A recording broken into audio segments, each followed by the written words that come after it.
এখনো শোক কাটিয়ে উঠতে পারছেন না পরীমনি। জনপ্রিয় অভিনেত্রী পরীমনির একটার পরে একটা সংবাদ শুনে যাচ্ছে। প্রথমে তার নানার মৃত্যু, ১ বছর না হতেই তার স্বামীর মৃত্যুর খবর শুনে। এটা তার ১ম স্বামী। তার ১ম স্বামীর নাম ইসমাইল হোসেন, যেটা তার চাচাতো ভাই হয়। সড়ক দুর্ঘটনায় তার মৃত্যু হয়। তার মৃত্যু নিয়ে মিডিয়া জগতে বিভিন্ন রকম সংবাদ যখন পরিচালনা হচ্ছিল, তখন সেটা নিয়ে তার আক্ষেপ প্রকাশ করেন। তিনি বলেন, "মৃত্যু নিয়ে কাউকে এভাবে কথা বলা ঠিক না। কারো মৃত্যু নিয়ে এরকম হাসি তামাশা করা ঠিক না।" এই কথাই সে তার ফেসবুক আইডিতে ক্লিয়ার করে দিয়েছেন।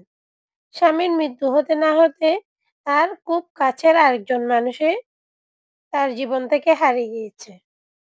যার হাত ধরে পরীমনির মিডিয়া জগতে প্রবেশ, সে পরিচালকও মৃত্যুবরণ করেছে।